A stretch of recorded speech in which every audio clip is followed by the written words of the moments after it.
Hello friends, welcome back to our channel. So నా video first time ఎవరైనా చూస్తున్నట్టయితే please do like, share and subscribe my channel. So for more videos, so please like చేయండి, share చేయండి and subscribe చేయండి first time చూస్తున్నట్టయితే. So ఈరోజు video వచ్చేసి పుదీనా రైస్ అనమాట. చాలా అంటే చాలా ఈజీగా టేస్టీగా ఉండేది. చాలా క్విక్ చేసుకోవచ్చు. లంచ్ బాక్స్కి కూరగాయలు కట్ చేసి అంత టైం లేకపోతే ఇలా ఈజీగా పుదీనా రైస్ చేసుకోవచ్చు అనమాట. చాలా అంటే చాలా ఈజీగా చేసుకోవచ్చు. పిల్లలు కూడా బాగా ఇష్టంగా తింటారనమాట. సో బ్యాచిలర్స్ కూడా ఈజీగా చేసుకోవచ్చు అనమాట. టేస్ట్గా కూడా ఉంటుంది అనమాట. సో ఇలాగా పుదీనా కడిగి ఇంకా ఓన్లీ ఆకులే అనమాట నేనైతే వేసింది. మిర్చి అండ్ వెల్లుల్లి వేసాను, కొంచెం జీలకర్ర, కావాలంటే మీరు అల్లం కూడా వేసుకోవచ్చు. సో నేనైతే వేయలేదు అల్లం. ఇంకా ఇలా వేసి కొంచెం కొన్ని లైట్గా వాటర్ పోయాలన్నమాట. సో వాటర్ పోసి ఇంకా మిక్సీ పట్టుకోవడమే అనమాట, పేస్ట్ లాగా. సో చూడండి, పేస్ట్ లాగా వచ్చిందనమాట. సో ఇంకా తర్వాత ఇంకా కొంచెం ఆయిల్ పోసి ఒక గిన్నె తీసుకొని ఆయిల్ పోసి అందులో మిర్చి, కొన్ని మసాలా దినుసులు, ఆకులు అవి ఉంటాయి కదా, అవి వేసుకోవడమే, చెక్క మొగ్గ ఇవి. సో అవి కొంచెం వేగిన తర్వాత ఇంకా నేనైతే టమాటో, క్యారెట్, ఆనియన్ అండ్ జీడిపప్పు వేసాను. మీ దగ్గర ఏవి ఉంటే అవి వేసుకోవచ్చు అనమాట. సో తర్వాత ఇంకా ఇవి కొంచెం ఫ్రై అయిన తర్వాత కొంచెం సాల్ట్ అండ్ ఇది అల్లం పేస్ట్ అనమాట. అల్లం పేస్ట్ కూడా వేసాను అనమాట నేను. సో కొంచెం సాల్ట్, ఎందుకంటే వేసేది ముక్కలకి పట్టింది కాబట్టి సాల్ట్ వేసాను. నేను కారం అయితే వేయలేదు, మా బేబీ తిందని చెప్పేసి. సో ఎక్కువ కారం కూడా తినకూడదు, గ్యాస్ వస్తుందని చెప్పేసి. సో కారం అయితే వేయలేదు, ఆల్రెడీ మిర్చి వేసానని చెప్పేసి. సో అందుకని కారం అయితే వేయలేదు.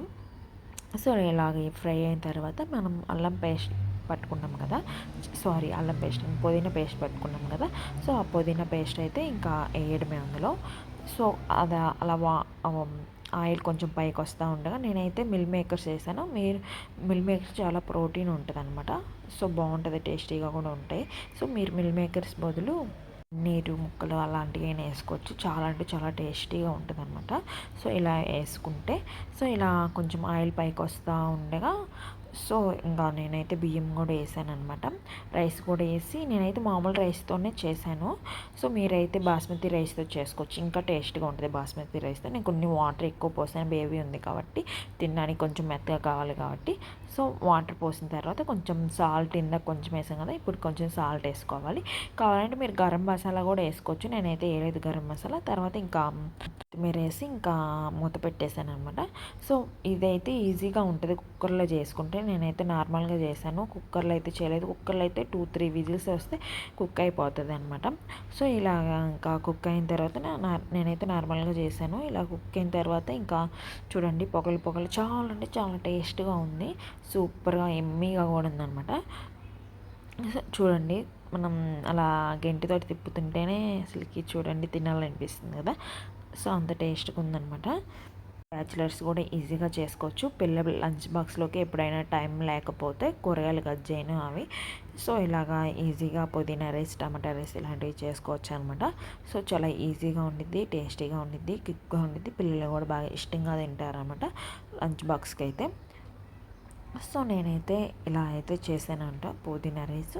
సో ఇలా నా వీడియో నచ్చితే ఎవరైనా ట్రై చేయండి అండ్ కామెంట్ కూడా చేయండి మీకు ఎలాంటి వీడియోస్ కావాలో. సో నేనైతే చేయడానికి ట్రై చేస్తానన్నమాట. సో నేనైతే ఇంకా ఇలాగా కుక్ అయిన తర్వాత టేస్ట్ చూసాను అనమాట. సూపర్గా అంటే సూపర్ టేస్టీగా ఉంది. చూడండి, అసలుకి ఎమ్మీగా కూడా ఉంది. సో తినాలనిపిస్తుంది అనమాట చూస్తుంటేనే. సో టేస్ట్ అయితే సూపర్గా ఉంది. సో ఇదే నా వీడియో నచ్చితే please do like, share and subscribe my channel for more videos. So please తప్పకుండా లైక్ చేయండి, షేర్ చేయండి. అలాంటి వీడియోస్ కావాలో కామెంట్ చేయండి. Thank you.